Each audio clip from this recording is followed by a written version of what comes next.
Two serial இனி வரப்போகிற எபிசோட்ஸ்க்கான review தான் பார்க்க போகிறோம். அடுத்தடுத்த சுவாரஸ்யங்களை தெரிஞ்சுக்கிறதுக்கு இந்த வீடியோவை ஸ்கிப் பண்ணாமல் கடைசி வரைக்கும் பாருங்கள்.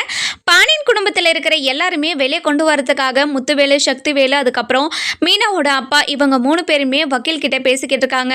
இவங்க எல்லாருமே சீக்கிரமாக வெளியே கொண்டு வரணும், இதுக்கு என்ன ஆக்ஷன் எடுக்கணும் சார் அப்படின்னு சொல்லி கேட்கவும், இங்கே பாருங்கள் சார், இது டொமஸ்டிக் வயலன்ஸ் கேஸு, இது ரொம்ப பெரிய கேஸு. இந்த கேஸில் மாட்டினவங்கலாம் அவ்வளோ சீக்கிரமாக வெளியே வர முடியாது. அவங்க மேலே தப்பே இருந்தாலும் இல்லைனாலையும் அவங்க கொஞ்சம் நேரம் எடுத்து தான் அனுப்பி விடுவாங்க அப்படின்னு சொல்லவும், என்ன சார் இது நியாயம் இருக்கிறவங்க பக்கம் எதுவுமே நீங்கள் பண்ண மாட்டீங்களா?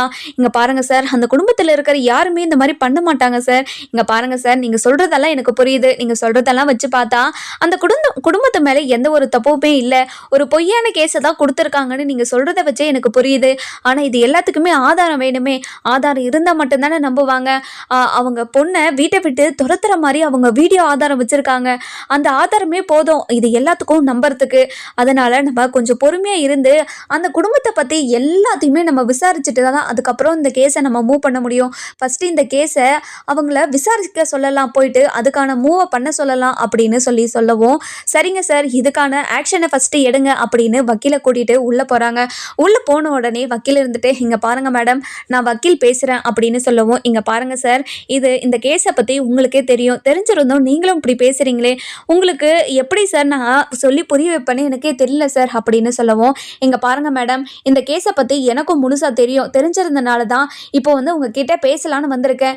இந்த குடும்பத்தை கூட்டிகிட்டு வந்து நீங்கள் ரொம்ப நேரமாக போலீஸ் ஸ்டேஷனில் வச்சுருக்கீங்க, இவ்வளோ நேரமாக வச்சுருக்கீங்க, என்ன விசாரிச்சுக்கிறீங்க நீங்கள் அப்படின்னு சொல்லி கேட்கவும், இங்கே பாருங்கள் சார், சம்மந்தப்பட்டவங்க கிட்டேருந்து ஒரு ஸ்டேட்மெண்ட் வந்தால் மட்டும்தானே கேஸை மூவ் பண்ண முடியும். அப்படி இன்னும் எதுவுமே நடக்காதப்போ நான் எப்படி சார் கேஸை மூவ் பண்ண முடியும்? அதுக்கு நீங்கள் முதல்லையே அவங்கக்கிட்ட ஸ்டேட்மெண்ட்டை வாங்கி அதுக்கப்புறம் தானே நீங்கள் அரெஸ்டே பண்ணியிருக்கணும். நீங்கள் ஸ்டேட்மெண்ட்டே வாங்காமல் எப்படி அரெஸ்ட் பண்ணீங்க அப்படின்னு சொல்லி கேட்கவும், இங்கே பாருங்கள் சார், நாங்கள் ஸ்டேட்மெண்ட்டெல்லாம் வாங்கியாச்சு, ஆனால் சம்மந்தப்பட்டவங்க தான் வரல. வந்து அவங்க எல்லாத்தையும் சொன்னால் தானே நான் ஆக்ஷன் எடுக்க முடியும் அப்படின்னு சொல்கிறாங்க. இங்கே பாருங்கள் மேடம், நீங்கள் சொல்கிறத லாஜிக்கே இல்லாமல் சொல்கிறீங்க மேடம். சரிங்க சார், நான் ஆக்ஷன் எடுக்கிறேன், நீங்கள் கவலைப்படாதீங்க அப்படின்னு போலீஸ் சொல்லவும், இங்கே பாருங்கள் மேடம், நீங்கள் ரொம்ப நேரமாக இப்படி சொல்லிக்கிட்டே தான் இருக்கீங்க. நீங்கள் இப்படி சொல்லிக்கிட்டே இருக்கிறதுனால தான் எங்கள் கட்சிக்காரர் எல்லாருமே ரொம்ப கோவப்பட்டு இப்போது என்கிட்ட வந்திருக்காங்க.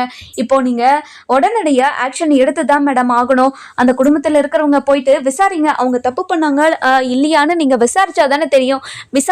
விசாரிக்காமே அவங்க மேலே தப்பு இருக்கிற மாதிரி அவங்கள இவ்வளோ நேரம் போலீஸ் ஸ்டேஷனில் வச்சுருந்தா என்ன மேடம் நியாயம் இருக்குது அப்படின்னு சொல்லி கேட்கவும், அதுக்கப்புறம் எஸ்ஐ வந்துடுறாங்க. எஸ்ஐ வந்த உடனே, மேடம், சம்மந்தப்பட்டவங்க கிட்ட ஸ்டேட்மெண்ட் எல்லாம் வாங்கியாச்சு மேடம். அந்த குடும்பத்தில் இருக்கிற எல்லாருமே அந்த பொண்ணை கொடுமைப்படுத்தியிருக்காங்களாம், ஒவ்வொரு நாளும் கஷ்டப்பட்டு இருந்திருக்கான் அப்படின்னு சொல்லவும், இதை கேட்ட நம்ம சக்திவேல், முத்துவேலும் மீனாவோட அப்பான்னு பயங்கரமாக ஷாக் ஆயிடுறாங்க. அதுக்கப்புறம் மீனாவோட அப்பா இருந்துட்டு, இங்கே பாருங்கள் மேடம், அந்த குடும்பத்தில் இருக்கிற யாருமே அந்த மாதிரி பண்ண மாட்டாங்க மேடம். அந்த குடும்பத்தில் இருக்கிறவங்க பொய் கம்ப்ளைண்ட் கொடுத்துருக்காங்க. இந்த குடும்பத்தில் இருக்கிறவங்க தான் பொய் சொல்லி எதேதோ சொல்லி என்னோட சம்மந்தி குடும்பத்தில் அவங்க பொண்ணை இவங்க தலையில் கட்டி வச்சுட்டாங்க மேடம் அப்படின்னு சொல்லிக்கிட்டு இருக்கவும், அதுக்கப்புறம் நம்ம போலீஸ் இருந்துட்டு, இங்கே பாருங்கள் சார், சம்மந்தப்பட்டவங்க கிட்ட இருந்து எனக்கு ஸ்டேட்மெண்ட்டே வந்தாச்சு, எல்லாம் ஆதாரத்தோடு கொடுத்துருக்காங்க. இது எல்லாத்தையும் நம்ப சொல்கிறீங்களா, நம்ப கூடாதுன்னு சொல்கிறீங்களா? நீங்கள் சட்டத்தில் என்ன போட்டிருக்கோ அதை மட்டும் தானே நாங்கள் ஃபாலோ பண்ண முடியும். இப்போது எல்லாரும் மேலேயும் நான் கேஸ் போட வேண்டியதாக தான் இருக்கும். என்னால் இனிமேல் டிலே பண்ண முடியாது அப்படின்னு சொல்கிறாங்க. அதுக்கப்புறம் வக்கீல் இருந்துட்டு, இங்கே பாருங்கள் மேடம், நீங்கள் விசாரிச்சுட்டு 2 பக்கமும் என்ன நியாயம் இருக்குன்னு ஃபஸ்ட்டு பாருங்கள் மேடம், அதுக்கப்புறம் நீங்கள் கேஸை போடுங்க அப்படின்னு சொல்கிறாங்க. அதுக்கப்புறம் என்ன இந்த மாதிரி சக்திவேல் இருந்துட்டு, இங்கே பாருங்கள் சார், நீங்கள் அது யார் மேலேயும் இப்போது எஃப்ஐஆர் போடாதீங்கன்னு மட்டும் சொல்லுங்கள், விசாரிக்க சொல்லுங்கள் சார் அப்படின்னு சொல்கிறாங்க. அதை தான் சார் சொல்லிக்கிட்டு இருக்கேன், கொஞ்சம் நேரம் அமைதியாக இருங்க சார். இங்கே பாருங்கள் மேடம், அவங்க குடும்பத்தில் இருக்கிறவங்க எல்லாரை பற்றியும் நாங்கள் தெரிஞ்சுக்கிட்டு ஆதாரத்தோடு வர மேடம். அதனால் நீங்கள் கொஞ்சம் விசாரிச்சுக்கிட்டு இருந்தால் போதும். இப்போ தான் ஸ்டேட்மெண்ட் வந்துருச்சுல்ல, ஒவ்வொருத்தருக்கிட்டையா நீங்கள் கூட்டிகிட்டு வந்து விசாரிங்க. அந்த பொண்ணுக்கிட்ட இவங்க யாருமே அந்த மாதிரி கொடுமைப்படுத்தலைன்னு சொல்கிறாங்க. இப்போ நீங்கள் எஃப்ஐஆரை போட்டுட்டீங்கன்னா அவங்க மேலே தப்பு இல்லைன்னு தெரிஞ்சதுக்கப்புறம் நீங்கள் என்ன பண்ணுவீங்க சொல்லுங்கள்? அந்த குடும்பத்தில் இருக்கிற எல்லாருமே ரொம்ப பாவம் இல்லையா? சொல்லுங்கள். அதுக்கப்புறம் அவங்க மேலே தப்பு இல்லைன்னு தெரிஞ்ச உடனே நீங்கள் என்ன பண்ண போகிறீங்கன்னு சொல்லுங்கள் மேடம் அப்படின்னு வக்கீல் கேட்கவும், இங்கே பாருங்கள் சார், என்னால் அதாவது சட்டப்படி தான் என்னால் எல்லாத்தையும் மூவ் பண்ண முடியும். அவங்க மேலே தப்பு இல்லைன்னா நான் எதுவுமே பண்ண போகிறதில்ல, அவங்கள விட்டுற போகிறேன். அப்போது இவ்வளோ நேரமாக அவங்க போலீஸ் ஸ்டேஷனில் தப்பே பண்ணாமல் நின்றுட்டு இருக்கிறது என்ன நியாயம்னு சொல்லுங்கள் மேடம் அப்படின்னு சொல்கிறாங்க. இங்கே பாருங்க சார், நீங்க கேட்குற கேள்விக்கெல்லாம் என்னால பதில் சொல்லிக்கிட்டு இருக்க முடியாது. என்னோட வேலையை நீங்க பார்க்க விடுங்க அப்படின்னு போலீஸ் ஒரு பக்கம் சொல்லவும், அதுக்கப்புறம் வக்கீல் இருந்துட்டு சக்திவேலும் முத்துவேலையும் வெளியே கூட்டிட்டு வராங்க.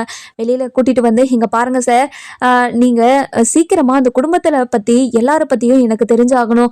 அவங்க எங்க இருக்காங்க, எப்படி இருக்காங்க, எப்படி வாழ்ந்துகிட்டு இருந்தாங்க அப்படின்னு எல்லா விவரமும் எனக்கு தெரியணும். அவங்கள பத்தி எப்படி தெரிஞ்சுக்க முடியும் அப்படின்னு கேட்கவும், இங்க பாருங்க சார், இன்னும் கொஞ்ச நேரத்துல நானே போயிட்டு அவங்க ஊருக்குள்ள போயிட்டு 4 பேர்கிட்ட விசாரிச்சா கண்டிப்பா அவங்கள பத்தி தெரிஞ்சிடும். தெரிஞ்சதுக்கு அப்புறம் நான் உங்ககிட்ட வந்து பேசுறேன் சார். நீங்க கொஞ்ச நேரம் கார்ல வெயிட் பண்ணுங்க, நான் போயிட்டு வந்துடுறேன் அப்படின்னு சக்திவேலும் முத்துவேலும் மயிலோட வீட்டுக்கு போறாங்க. போன உடனே மயிலோட வீட்டு பக்கத்துல எங்க விசாரிக்கிறது ஏது விசாரிக்கிறதுன்னு தெரியாம நின்றுக்கிட்டு இருக்காங்க. அந்த அந்த நேரம் பார்த்து ஒரு ஐயா வராங்க. வந்த உடனே நம்ம சக்திவேல் இருந்துட்டு, இங்க பாருங்க ஐயா, எங்களுக்கு ஒரு தகவல் தேவைப்படுது, உங்களுக்கு தெரிஞ்சிருந்தா சொல்றீங்களா ஐயா அப்படின்னு சொல்லி கேட்கவும், என்ன ஐயா சொல்லுங்க அப்படின்னு கேட்குறாங்க. இங்க பாருங்கய்யா, என்னோட அண்ணன் வணிகர் சங்கத்திலேருந்து வராரு. இப்போ இங்க இங்க ஒரு குடும்பத்தை பத்தி எங்களுக்கு முழு விவரமும் தெரியணும் அப்படின்னு சொல்றாங்க. சொல்லுங்க ஐயா, கண்டிப்பா சொல்றேன், எனக்கு தெரிஞ்சிருந்தா அப்படின்னு சொல்றாங்க. அதுக்கப்புறம் நம்ம சக்திவேல் இருந்துட்டு போட்டோவை எடுத்து காட்டிட்டு, இந்த குடும்பத்துல இருக்கிறவங்க எல்லார பத்தியும் எனக்கு தெரிஞ்சாகணும், நீங்க தெரிஞ்சா சொல்றீங்களா ஐயா அப்படின்னு சொல்லி கேட்கவும், இங்க பாருங்க சார், இந்த குடும்பம் ஒரு ஃப்ராடு குடும்பம் சார். இந்த குடும்பத்துல இருக்கிறவங்க எல்லாருமே இந்த ஊர்ல இருக்கிறவங்க எல்லாருமே ஏமாத்திட்டு தெரிஞ்சுக்கிட்டு இருக்காங்க. அது மட்டும் இல்லாம இன்னும் ஒரு 5 மாசமா அந்த வீட்டு வாடகையை கூட கொடுக்காம அந்த ஓனரை மிரட்டி வச்சிருக்காங்க. அந்த ஓனரும் உயிருக்கு பயந்துக்கிட்டு இன்னும் அந்த அந்த அம்மா கிட்ட வாடகையை கேட்காம இருக்காங்கன்னு பார்த்துக்கோங்களா. அந்த அந்த வீட்டில் ஒரு பெரிய பொண்ணுன்னு இருக்குங்கல்ல, அந்த பொண்ணு நல்ல பொண்ணு தான் ஏதோ, ஆனால் அவங்க அம்மாவும் அப்பாவும் எவ்வளோ பொய் சொல்லி அந்த பொண்ணுக்கு கல்யாணம் பண்ணி வச்சிருக்காங்கன்னு உனக்கு தெரியுங்களா அப்படின்னு சொல்லி கேட்கவும், என்னையா சொல்றீங்க நீங்க சொல்றதா கேட்டா என்னால் நம்பவே முடியலையா அப்படின்னு கேட்குறாங்க. இங்க பாருங்க ஐயா, அந்த பொண்ணுக்கு ஏற்கனவே கல்யாணம் ஆயிடுச்சு. கல்யாணம் ஆனதை மறைச்சி, வயசு விஷயத்த மறைச்சி, படிப்பு விஷயத்த மறைச்சி, நகை விஷயத்துல மறைச்சின்னு ஒவ்வொரு விஷயத்துலயும் அவங்க பொய் தான் சார் சொல்லி அந்த பொண்ணுக்கு கல்யாணம் பண்ணி வச்சிருக்காங்க. அந்த பொண்ணுக்கு அப்படி கல்யாணம் பண்ணி வச்சு இந்த பொய்யெல்லாம் அந்த புகுந்த வீட்டுக்கு தெரிஞ்சு அந்த பொண்ணை 2 நாளைக்கு முன்னாடி வீட்டை விட்டு துரத்து விட்டு இருக்காங்க அப்படின்னு சொல்றாங்க. இதை கேட்ட சக்திவேலுக்கு பயங்கர ஷாக்கு. இங்க பாருங்க சார், நீங்க 2வது கல்யாணம் பண்ணிருக்க விஷயத்த மறைச்சுதான் இந்த கல்யாணத்தை பண்ணியிருக்காங்கன்னு உங்களுக்கு தெரியுது. இதுக்கு ஏதாச்சும் ஆதாரம்னு ஒன்று இருக்குதுங்களா சார் அப்படின்னு சொல்லி கேட்குறாங்க. இருக்கு சார், நானும் அந்த கல்யாணத்துக்கு போயிருந்தேன். அந்த கல்யாணத்தில் ஃபோட்டோ எடுத்த ஒரு ஃபோட்டோ இருக்குது. ஆனால் உங்ககிட்ட கொடுத்தா நீங்கள் என்ன மாட்டி விட்டுட்டீங்கன்னா என்ன பண்ணுறது? அந்த பொம்பளை கிட்ட என்னால் பேச முடியாது. அந்த பொம்பளை அப்பேற்பட்ட பொம்பளை அப்படின்னு சொல்கிறாங்க. இங்கே பாருங்கள் சார், கண்டிப்பாக உங்கள் பேர் வெளியே வரவே வராது. நீங்கள் ஒரு குடும்பத்தை காப்பாற்றுறதுக்காக இப்படி ஒரு காரியத்தை பண்ண போகிறீங்க. அந்த குடும்பம் ஒரு பொய்யான கம்ப்ளைண்ட்டை கொடுத்து அவங்க சம்பந்தி குடும்பத்தை எல்லாருமே ஜெயிலில் உட்கார வச்சுக்கிட்டு இருக்காங்க. ஐயோ, என்ன சார் சொல்கிறீங்க? இப்படி ஒரு வேலையெல்லாம் பண்ணிக்கிட்டு இருக்கா அந்த ஃப்ராடு குடும்பம். அந்த ஃப்ராடு குடும்பத்துலேருந்து எப்படியாவது அந்த குடும்பத்தை காப்பாற்றுங்க சார் அப்படின்னு சொல்கிறாங்க. சரிங்க சார், அந்த ஃபோட்டோவை மட்டும் கொடுக்குறீங்களா அப்படின்னு அந்த ஃபோட்டோ வாங்கி பார்க்குறாரு. பார்த்த உடனே பயங்கர ஷாக்கு. அதுக்கப்புறம், சார் இது ஒரு ஃபோட்டோ பிடிச்சிக்கவா நான் அப்படின்னு சொல்லி கேட்கவும், தாராளமாக பிடிச்சிக்கோங்க சார் அப்படின்னு ஃபோட்டோ பிடிச்சிக்கிறாங்க. பிடிச்சிக்கிட்ட உடனே நம்ம முத்துவேல் கிட்ட போயிட்டு, அண்ணன் அந்த குடும்பம் எவ்வளோ ஃப்ராடாக இருக்குது, ஒருத்தங்கிட்ட விசாரிச்சதுக்கே இவ்வளோ உண்மை தெரியுது, அவங்க எப்படின்னு விசாரிக்காம அவங்க பையனுக்கு இப்படி ஒரு கல்யாணத்தை பண்ணி வச்சாங்க, நம்மக்கிட்ட சவால் விட்டு நம்மக்கிட்ட ஜெயிக்கணுன்றதுக்காக அவன் பையன் வாழ்க்கையவே கெடுத்துட்டானே அப்படின்னு பேசிக்கிட்டு இருக்காங்க. இங்கே பாருடா சக்தி, இதை பேசிக்கிட்டு இருக்க நேரமெல்லாம் இப்போ இல்லை. நம்ம இது எல்லா உண்மையும் போயிட்டு அவங்க கிட்ட சொல்லி அந்த குடும்பத்தில் இருக்கிறவங்க எல்லாருமே ஃபஸ்ட்டு வெளியே கொண்டு வரணும், மற்றதெல்லாம் நம்ம அப்புறமா பேசிக்கலாம் அப்படின்னு சக்திவேல் கிட்ட சொல்லவும், அதுக்கப்புறம் சக்திவேல் இருந்துட்டு சரிங்கண்ணே வாங்கண்ணே போகலாம் அப்படின்னு ஃபாஸ்ட்டாக போகிறாங்க. அதுக்கப்புறம் அதாவது போலீஸ் இருந்துட்டு கோமதி குடும்பத்தில் இருக்கிறவங்கள ஒவ்வொருத்தராக விசாரிக்கிறாங்க. அதுக்கப்புறம் போலீஸ் இருந்துட்டு விசாரிக்கிறது அது யாரு, நம்ம சரவணனை தான் விசாரிக்கிறாங்க. இங்கே பாருங்கள், உங்கள் ஒய்ஃபை எதுக்காக நீங்கள் இவ்வளோ கொடுமைப்படுத்தீங்க? உங்கள் ஒய்ஃபை ஏதாச்சும் உங்களுக்கு பிடிக்காத மாதிரி நடந்துக்கிறாங்களா, இல்லை எதனால் நீங்கள் உங்கள் ஒய்ஃப்கிட்ட இப்படியெல்லாம் நடந்துக்கிட்டு இருக்கீங்க அப்படின்னு சொல்லி கேட்கவும், இங்கே பாருங்கள் மேடம், அவங்க என்கிட்ட பொய் சொல்லியிருக்காங்க மேடம். பொய் சொல்லி தான் எனக்கு கல்யாணம் பண்ணி வச்சுருக்காங்க. அவகிட்ட இது வரைக்கும் நாங்கள் வரதட்சணைன்னு ஒரு நாள் கூட சொன்னதே கிடையாது. அது மட்டும் இல்லாமல் அவளை கொடுமையும் பண்ணலை. அவள் தான் எங்களை கொடுமை பண்ணிக்கிட்டு இருக்கா. அவள் தான் எங்களை கொடுமை பண்ணி இப்போ சித்திரவதை பண்ணிக்கிட்டு இருக்கா மேடம். அவ சொல்றதெல்லாம் கேட்டுட்டு இப்போ எங்க குடும்பத்து மேல நீங்க சந்தேகப்பட்டுக்கிட்டு இருக்கீங்களே, ஊர் ஊர் உலகத்துல போயிட்டு விசாரிச்சு பாருங்க. எங்களோட குடும்பத்துல இருக்கிறவங்கள பத்தி அவங்களே சொல்லுவாங்க மேடம். என் குடும்பத்துல இருக்கிறவங்க யாருமே அவளை குடும்பப்படுத்த கிடையாது. அவ ஒளிஞ்சுக்கிட்டு நின்று இப்போ நாடகம் ஆடிக்கிட்டு இருக்கா மேடம். அவ வயசு விஷயத்துல இருந்து, நகை விஷயத்துல இருந்து, படிப்பு விஷயத்துல இருந்து, வயசு விஷயத்துல இருந்து ஒவ்வொரு விஷயத்துலயும் அவ என்கிட்ட பொய் சொல்லியிருக்காங்க மேடம். பொய் சொல்லி என்னோட தலையில கட்டி வச்சுட்டாங்க மேடம். இப்போ என்னோட வாழ்க்கை தான் மேம் நடு தெருவில் இருக்குது. நான் தான் வந்து உங்ககிட்ட நியாயமா கம்ப்ளைண்ட் கொடுத்து எனக்கு நியாயம் வாங்கி கொடுங்கன்னு நான் உங்ககிட்ட கேட்டிருக்கணும். குடும்ப விஷயத்த வெளியே வரக்கூடாது, அசிங்கமாயிடுமேனு அதை நினச்சிதான் என்னோட அப்பா இதெல்லாம் வேண்டான்னு சொன்னாரே தவிர வேறு எதுக்காகவும் நாங்கள் அமைதியே இல்லை மேடம். நாங்கள் குடும்ப கௌரவத்துக்கும் மானத்துக்கும் வெக்கத்துக்கும் கட்டுப்பட்டவங்க. ஆனால் அவங்க எதுவுமே இல்லாதவங்க மேடம். அது எதுவுமே இல்லாததுனால தானே ஒரு பொய்யான கம்ப்ளைண்ட் வந்து கொடுத்துருக்காங்க. இங்கே பாருங்கள் சார், நீங்கள் இவ்வளோ சொல்கிறீங்க, அதுக்கு எதுக்குமே ஆதாரம்னு ஒன்று இல்லவே இல்லைல்ல, எதுக்காக நீங்கள் இவ்வளோ பொய் சொல்கிறீங்க அப்படின்னு போலீஸ் இருந்துட்டு சரவணனை பார்த்து கேட்கவும், அதுக்கப்புறம் அதாவது போலீஸ் இருந்துட்டு அதாவது யார் நம்ம பாக்கியத்துக்கிட்ட, இங்கே பாருங்கம்மா, நீங்கள் வயசு விஷயத்துலேருந்து அதாவது நகை விஷயத்துலேருந்து படிப்பு விஷயத்துலேருந்து எல்லாத்துலேயும் நீங்கள் பொய் சொன்னீங்களாமே, எதுக்காகம்மா நீங்கள் பொய் சொல்லி கல்யாணம் பண்ணீங்க அப்படின்னு சொல்லி கேட்கவும், இங்கே பாருங்கள் மேடம், அந்த தம்பி பொய் சொல்லுது வயசு விஷயமும் தெரியும், படிப்பு விஷயமும் தெரியும். அவங்க குடும்ப கௌரவத்துக்காக பத்திரிகையில் இப்படி அடிச்சுக்கிறோன்னு அவங்க எங்ககிட்ட கெஞ்சினாங்க. அதனால தான் நாங்கள் ஒத்துக்கிட்டோமே தவிர வேறு எதுக்காகவும் நாங்கள் ஒத்துக்கலை மேடம். இவங்க பொய் சொல்கிறாங்க மேடம் அப்படின்னு ஒரு நீலி கண்ணீர் வடிக்க இதை நம்பிடுறாங்க போலீஸ். அந்த நேரம் பார்த்து நம்ம அது யாரு கோமதி இருந்துட்டு, இங்க பாருங்க மேடம், எங்களை நம்புங்க மேடம், நாங்க அவங்க குடும்பத்துல இருக்கிறவங்களை யாருமே கொடுமைப்படுத்தல மேடம் அப்படின்னு சொல்றாங்க. அந்த நேரம் பார்த்து நம்ம சக்திவேலும் முத்துவேலும் வந்துடுறாங்க. வந்த உடனே வக்கீலை கூட்டிட்டு வக்கீல் கிட்ட விஷயத்தெல்லாம் சொல்றாங்க. சொன்ன உடனே பயங்கர ஷாக்கு. அதுக்கான ஆதாரத்தையும் வக்கீல் கிட்டே கொடுத்துட்டு, சரி வாங்க சார், இந்த ஒரு ஆதாரமே போதும், அவங்கள நம்ம கண்டிப்பா சீக்கிரமா வெளியே எடுத்துடலாம் அப்படின்னு உள்ள கூட்டிட்டு போறாங்க. உள்ள போன உடனே, மேடம் நாங்க இவங்களை ஜாமீன் எடுக்க வந்திருக்கோம் மேடம் அப்படின்னு சொல்லவும், இதை கேட்டு நம்ம போலீஸ் இருந்துட்டு, இங்க பாருங்க சார், அவங்க மேல இன்னும் நான் கேஸே போடல, எப்படி நீங்க ஜாமீன் எடுப்பீங்க அப்படின்னு சொல்லி கேட்குறாங்க. இங்க பாருங்க மேடம், இவங்க மேல எந்த தப்புமே இல்லைன்னு நான் இப்போ உங்ககிட்ட ஒரு ஆதாரத்தை காட்டினா உங்களுக்கு புரிஞ்சு போகுது.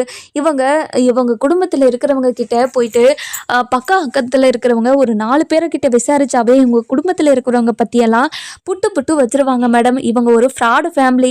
இவங்க அக்க பக்கத்துல இருக்கிறவங்க கிட்ட எல்லார்கிட்டையும் கடன் வாங்கியிருக்காங்க. கடன் வாங்கிட்டு இன்னும் ஒருத்தர் கூட கொடுக்கவே இல்லை. அது மட்டும் இல்லாம வீட்டு வாடகையை ஒரு 5 மாசமா கொடுக்காம இருக்காங்க. அந்த வீட்டு ஓனரை மிரட்டி இது வரைக்கும் பயன்படுத்தி வச்சிருக்காங்க மேடம். 5 மாசமா வாடகை கொடுக்காம அந்த வீட்லயே உட்காந்துக்கிட்டு இருக்காங்க.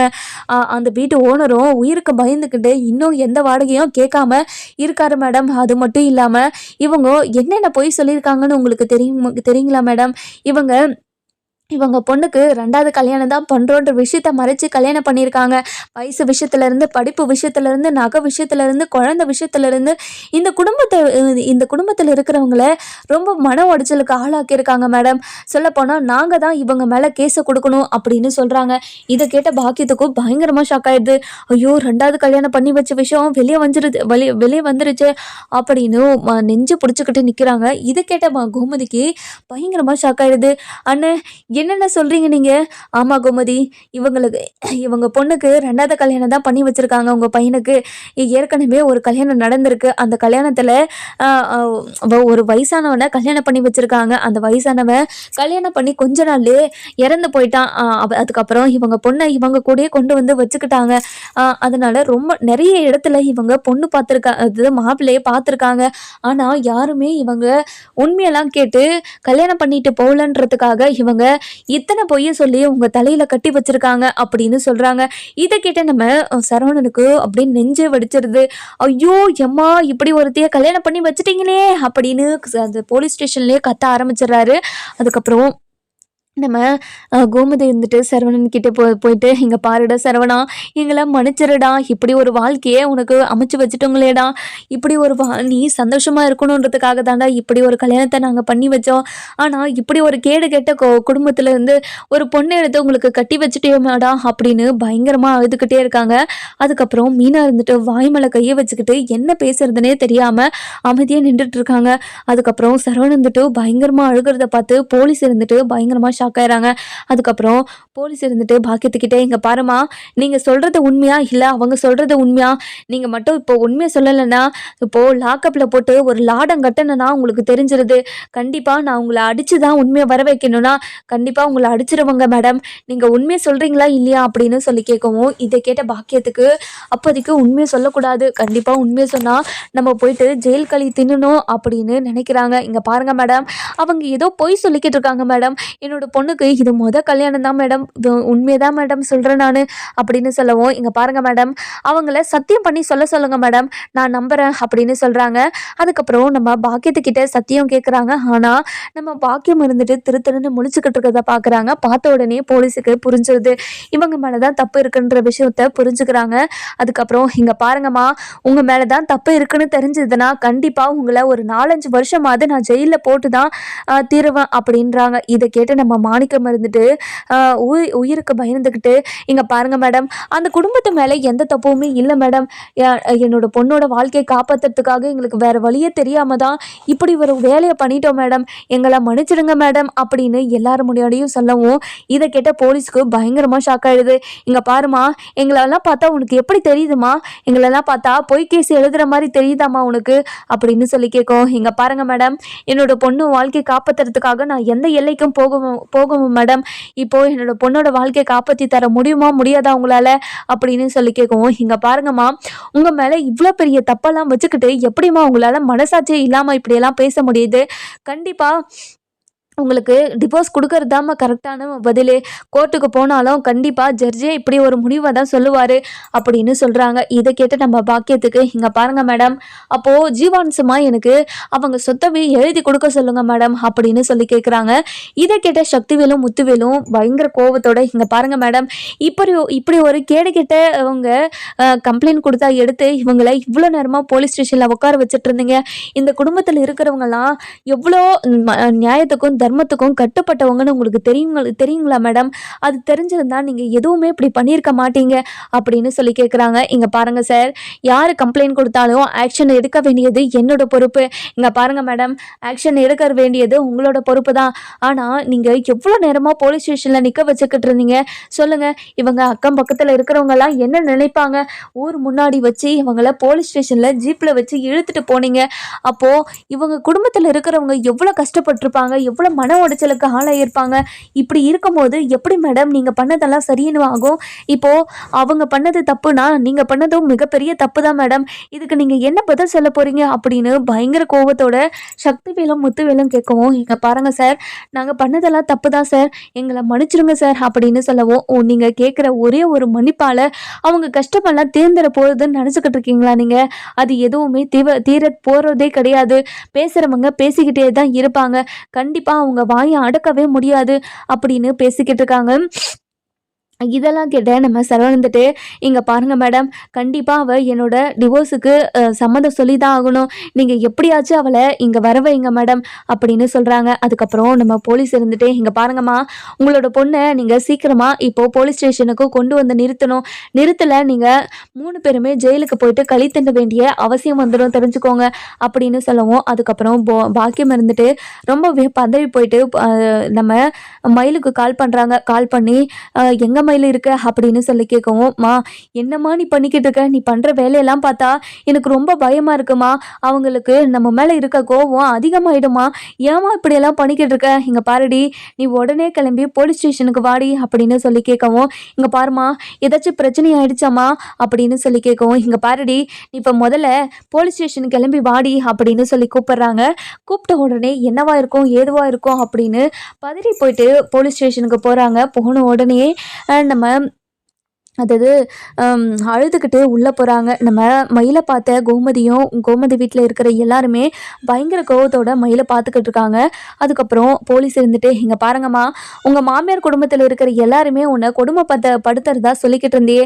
ஆனால் இது எல்லாமே பொய்ன்னு உங்கள் மாமியார் குடும்பத்தில் இருக்கிறவங்க எல்லாருமே சொல்லிக்கிட்டு இருக்காங்க.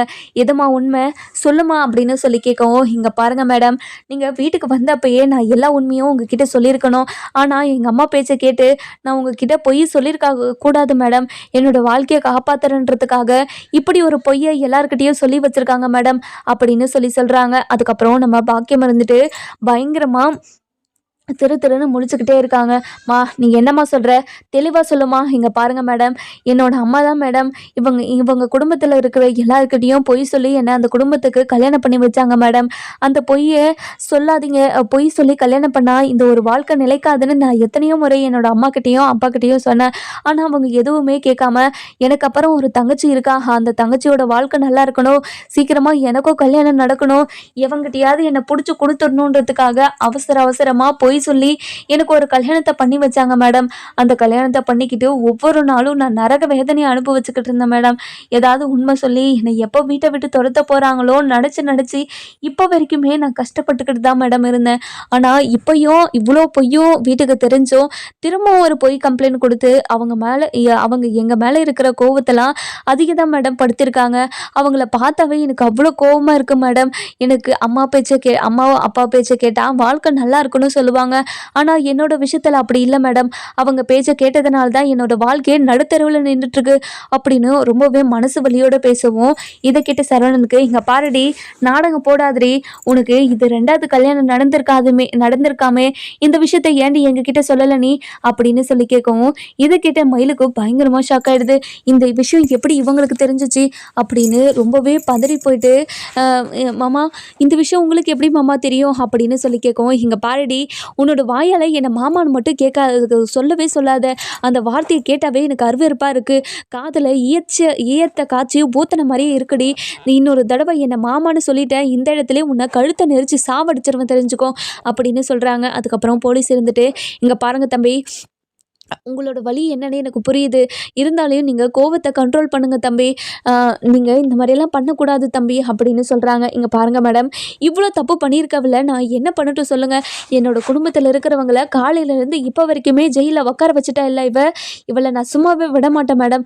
அவள டிவோர்ஸ் பேப்பர்ல மட்டும் கொஞ்சம் கையெழுத்து போட சொல்லுங்க மேடம். இவளுக்கும் எனக்கும் எந்த சம்மந்தமும் இல்லைன்னு அந்த கோர்ட்லேருந்து ஒரு முடிவு வந்துட்டா போதும் மேடம். இனிமே இவ யாரோ நான் யாரோன்னு சொல்லிட்டு கொஞ்சம் நிம்மதியோட நான் இருப்பேன்." அப்படின்னு சொல்லியிருக்காங்க. அதுக்கப்புறம் பாண்டியன் இருந்துட்டு இடிஞ்சு போய் கீழே உக்காந்துடுறாரு. அதுக்கப்புறம் முத்துவேலும் சக்திவேலும் போயிட்டு பாண்டியன் கிட்ட தோள் கொடுக்குறாங்க. இங்க பாருங்க மாப்பிள்ள, கவலைப்படாதீங்க நீங்க. இத்தனை வருஷமா உங்களை புரிஞ்சுக்காம, உங்களை கஷ்டப்படுத்தி, உங்களுக்கு எதிராக நாங்கள் எத்தனையோ விஷயம் பண்ணியிருக்கோம். ஆனால் ஆனா இப்போ இந்த இந்த விஷயத்த நாங்கள் மனசாரெல்லாம் பண்ணலை. எங்களை மன்னிச்சிருங்க மாப்பிள்ள அப்படின்னு சொல்லவும், இதை கேட்டே நம்ம அதாவது பாண்டியனுக்கு என்ன பேசுறதுனே தெரியல. திடீர்னு வந்து பாசமாக பேசிக்கிட்டு இருக்காங்களே, இப்படி இப்படி பாசமாக பேசும்போது எப்படி இவங்களெல்லாம் நம்ப முடியும் அப்படின்னு ஒரு பக்கம் யோசிச்சுக்கிட்டு இருந்தாலையும், ஒரு பக்கம் நல்லா தான் இருக்குது. நல்லதுலேயும் ஒரு கெட்டதுலேயும் ஒரு நல்லது நடந்த மாதிரி. இப்போ இந்த பிரச்சனையில தான் கோமதியோட அண்ணனுங்க கோமதி கிட்ட வந்து பேசியிருக்காங்க.